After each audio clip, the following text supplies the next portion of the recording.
I accidentally became a dad after a one-night stand, and now I'm terrified of losing the woman I've fallen in love with and built my life around.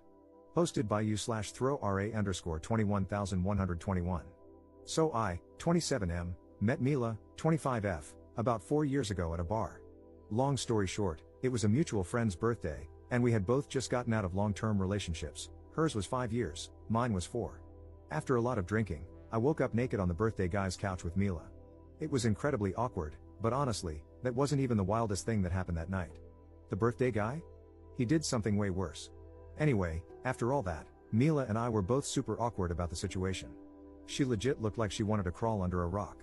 Neither of us wanted anything serious since we had just broken up with our exes, but we still exchanged numbers and went our separate ways.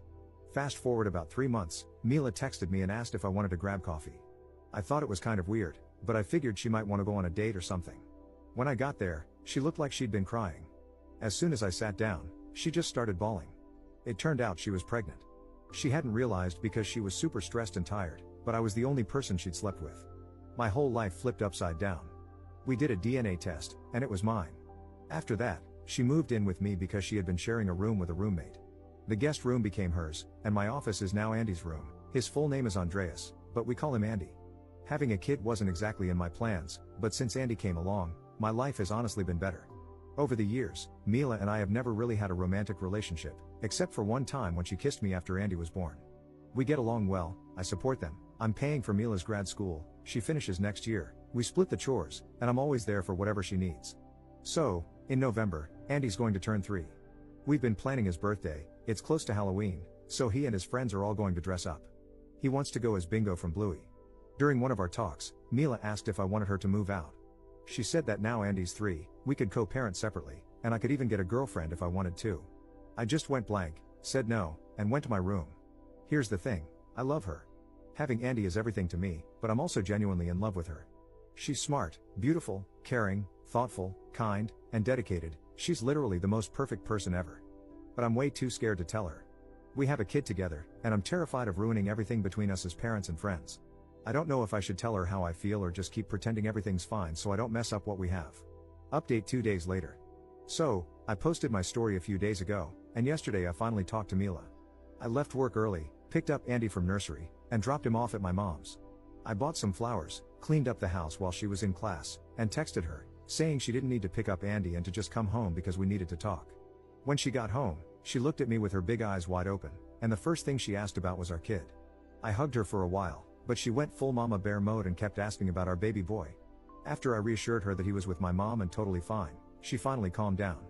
I brought her to the living room, gave her the bouquet, and started talking. It was a long conversation.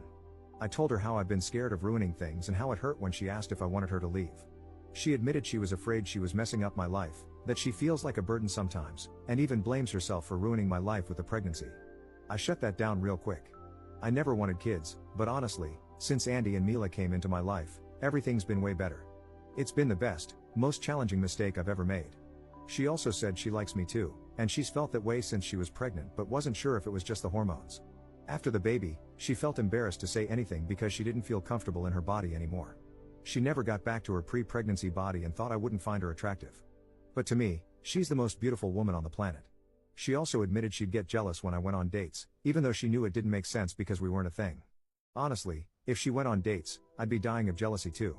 We talked for a long time, even getting into some deeper, more personal stuff. By the time we were done, it was late. We went to this small restaurant near our place for dinner.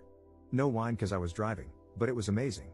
We chatted about music, movies, and she went off about A Song of Ice and Fire for ages while I rambled on about the Lord of the Rings. We talked about life and random stuff. At the end of the night, I got a few kisses in the car, like we didn't even live together, which was kinda cute. Then we watched a horror movie, awful movie, by the way, but she fell asleep cuddling me. It was a day full of wins. Commenter. I hope this doesn't violate any rules in this sub. I didn't comment on the original post, but I snooped through his comments to see what the heck the birthday boy did. Here's what I found out. Man, the real question should be, what didn't he do on his birthday? We hit up this bar, and everyone got totally wasted. Then there was an after party at his place. We walked there, and I was up front with Mila and some other friends. After that, all I know is from the stories because I spent the night with Mila, but apparently, he got home barefoot with some random dog he stole from someone's house. He decided to get back at his girlfriend for cheating on him, told everyone about it, and then hooked up with her sister while his girlfriend cried outside the room. He ran around the neighborhood in his boxers and ended up passing out on the lawn hugging the stolen dog. He still has the dog to this day. We never found the owners, I think the dog didn't have any. Second update 1.5 months later. Hey guys. So, I saw a TikTok video about my story, and it's kind of embarrassing having a piece of my life narrated by AI, haha. I decided to give you all an update, but first, a quick note, please use protection. I read some concerning comments about my situation. Yeah, I was pretty drunk and reckless, and things could have turned out way worse. Don't be like me. Alright, here's what's been going on these past few months. We broke up, and she moved to another city. Just kidding, haha. Andy's birthday was amazing. Everyone showed up in costumes, and the kids loved it. Andy dressed as Bingo, I went as Bandit, and Mila was Chili. Andy was over the moon that we all dressed up, but what melted my heart was when we were getting ready in the bedroom, and my little guy said, I always wanted this. I think the way our dynamic was before, we didn't really have these sweet family moments, and it makes me so happy that my son gets to experience this now. So yeah, we're officially dating now, and it's been nothing short of amazing. She's happy, my little guy is happy, and nothing makes me happier than seeing them like this. Has it been perfect? Nah, it's the start of a relationship with a lot of baggage. We're doing couples therapy because we've been living together and acting as a family way longer than we've been an actual couple. The first month was kind of rough. I felt awkward about being intimate at home, and so did she, mostly because of the family dynamic we had before. But I think we're building something really good. I don't have much else to update for now, but I'll definitely share if anything new happens. I told her about this account, so to the hottest woman alive, you've got my heart. Love you, Amelia, my Mila.